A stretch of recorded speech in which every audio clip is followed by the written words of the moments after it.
Olá, meus amigos, eu, Luiz Felício, estou mais uma vez aqui no canal hoje para trazer mais um relato assombrado, daqueles de se gelar os ossos, enviado gentilmente por um casal de amigos que sempre nos acompanham aqui mesmo neste nosso conteúdo. No entanto, eu tenho que começar dizendo que casas mal assombradas quase sempre trazem essas histórias vindas de pessoas que já moraram naquele local e, de certa forma, lá do além ainda não desapegaram dos seus pertences. Por outrora, também existem algumas outras histórias de que em locais assim, acontecimentos sinistros já teriam acontecido exatamente ali.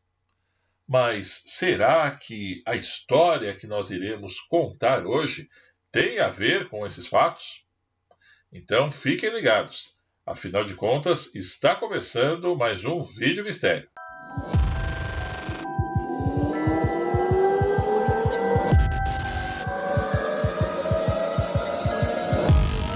Antes de eu começar a narrar para vocês os fatos que aconteceram com esse casal de amigos que nos enviaram o relato, eu gostaria de fazer um pedido muito especial para que você se inscreva aqui no canal para participar deste nosso quadro semanalmente, assim como outros assuntos tão interessantes que nós lançamos neste conteúdo que nós fazemos com muito carinho.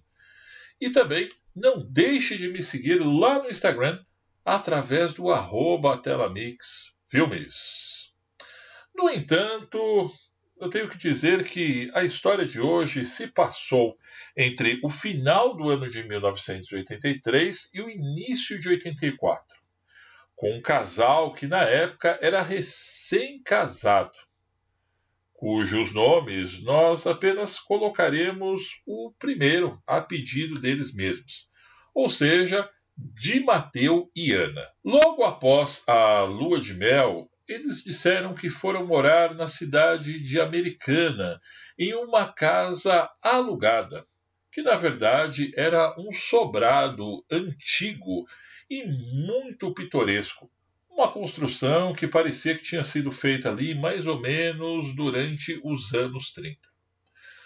Ana tinha 23 anos naquela época, enquanto seu marido tinha 28. O cotidiano da semana era quase sempre o mesmo.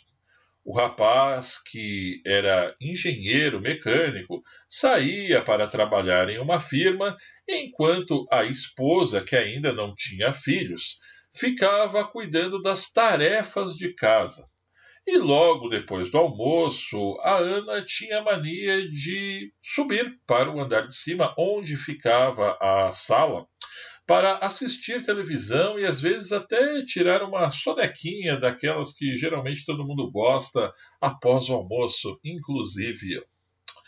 Além da casa ser antiga, também ela tinha um porão que quase eles não usavam, pois o local era alugado e eles não tinham intenção de ficarem ali muito tempo. Então eles acabavam deixando aquele lugar ali mais para colocar algumas bagunças, às vezes para colocar um lixo que era seco, que não dava para ser colocado imediatamente, para levar para algum outro local, enfim, coisas desse tipo. Acontece que em um belo dia de semana, quando Ana estava assistindo TV, ela começou a escutar barulhos vindos do porão.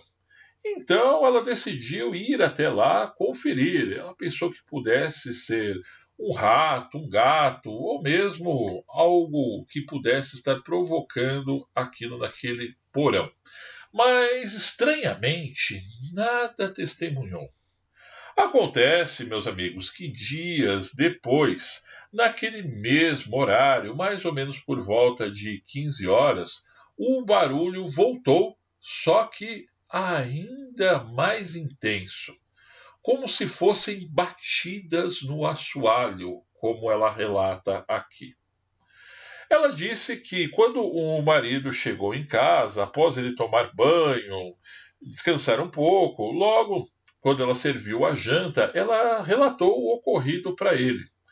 E ele pediu para que deixasse para o final de semana, que ele iria dar uma olhadinha no local para ver se tinha um rato ali, alguma coisa que estivesse fazendo barulho, tivesse que fazer uma limpeza, enfim.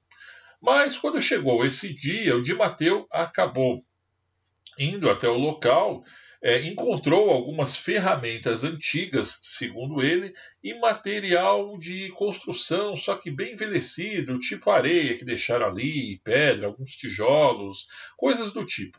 Não encontrou absolutamente nada demais que pudesse estar provocando aqueles barulhos que a Ana escutava nas últimas semanas.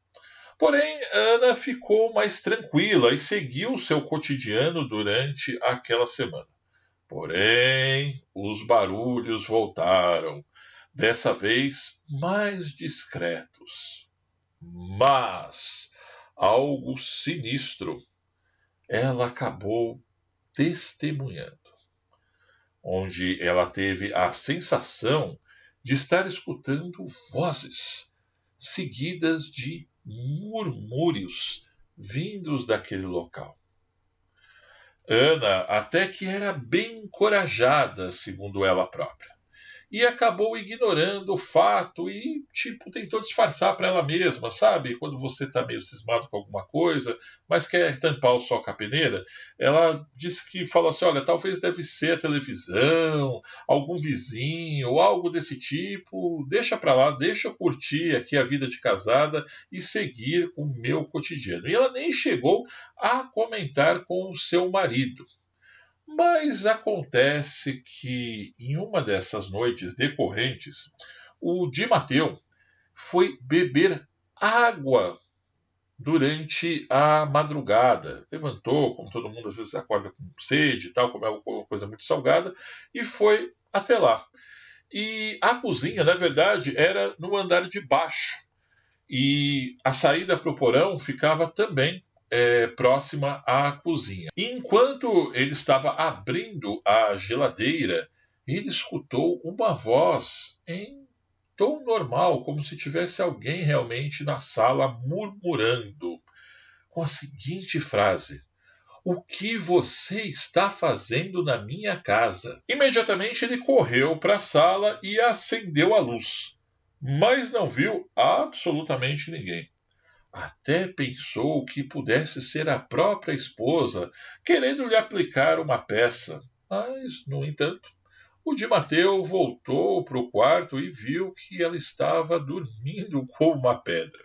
No dia seguinte, durante o café da manhã, ele não conseguiu controlar a ansiedade e acabou contando para a esposa.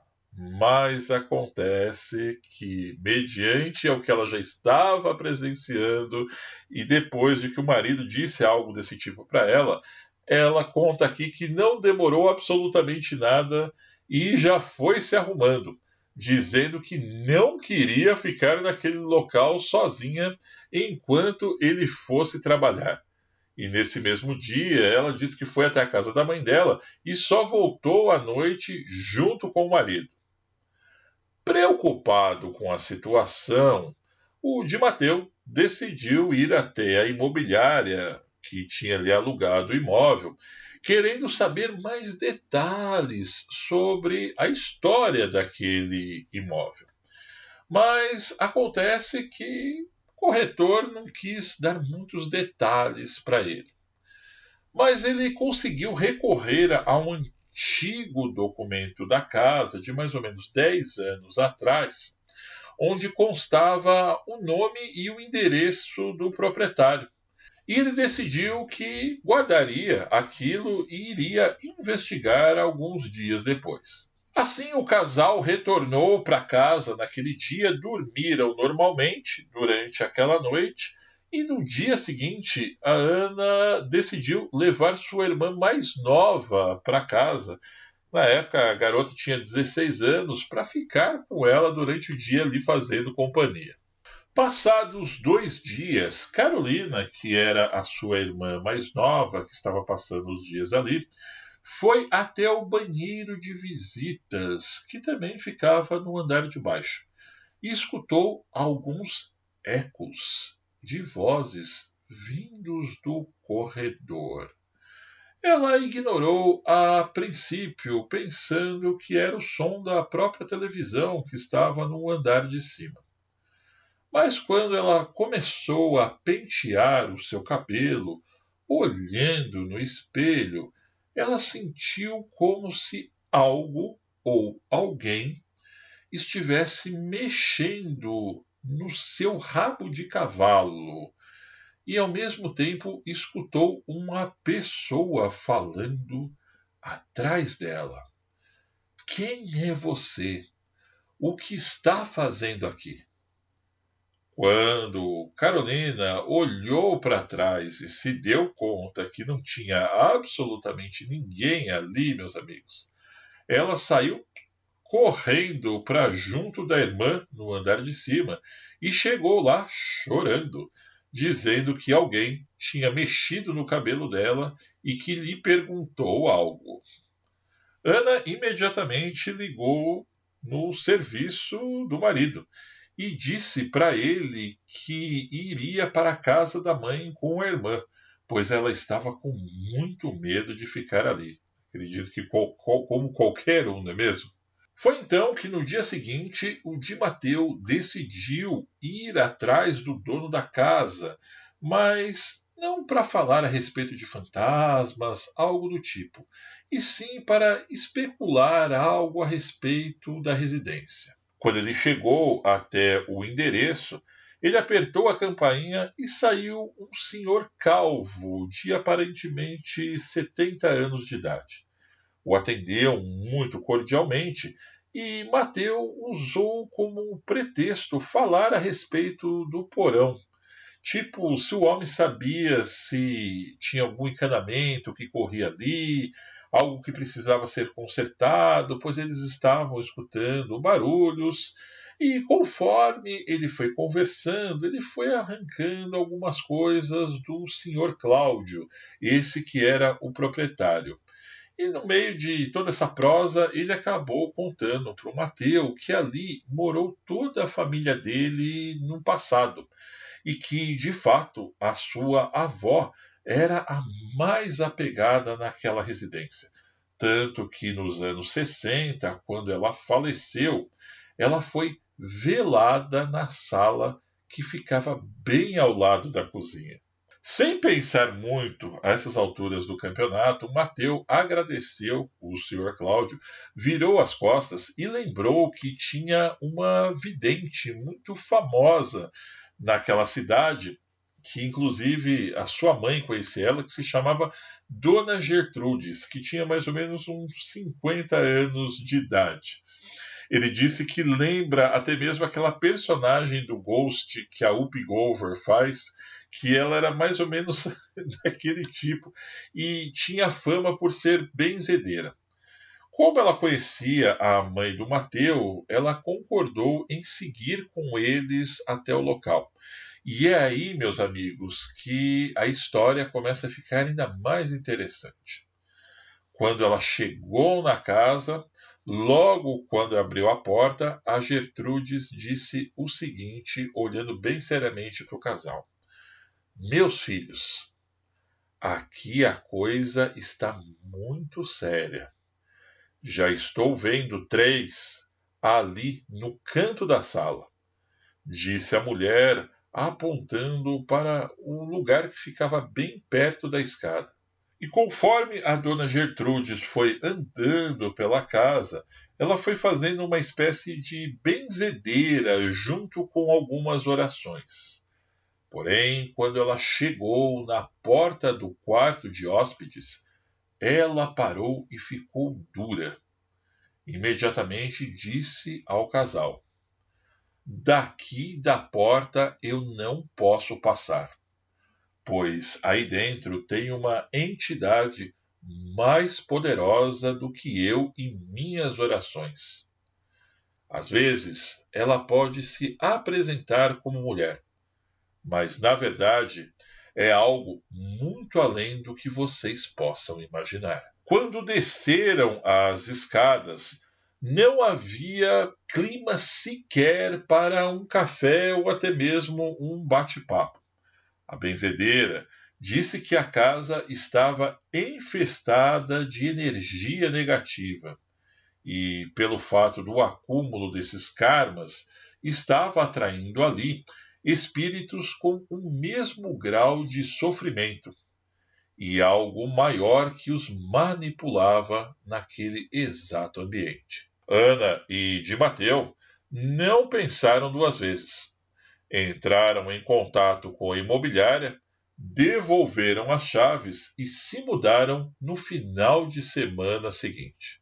O fato é que, segundo eles relatam, depois da mudança, o imóvel ficou aproximadamente 2 anos desalugado, sem ninguém saber exatamente o motivo pelo qual ninguém se interessava, ainda que tivesse uma placa de locação bem à frente do portão.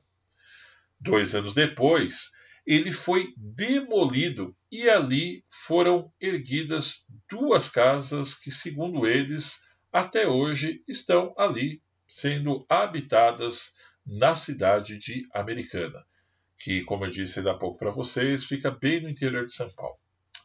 Bom, pessoal, espero que vocês tenham gostado de mais um relato misterioso aqui no canal e vou reforçando aquele convite para que vocês possam se inscrever e continuar participando todas as semanas, também com as suas sugestões para este quadro. Eu, Luiz Felício, vou ficando por aqui, mas só tenho a dizer que foi um grande prazer poder conversar com todos. Um grande abraço e até breve.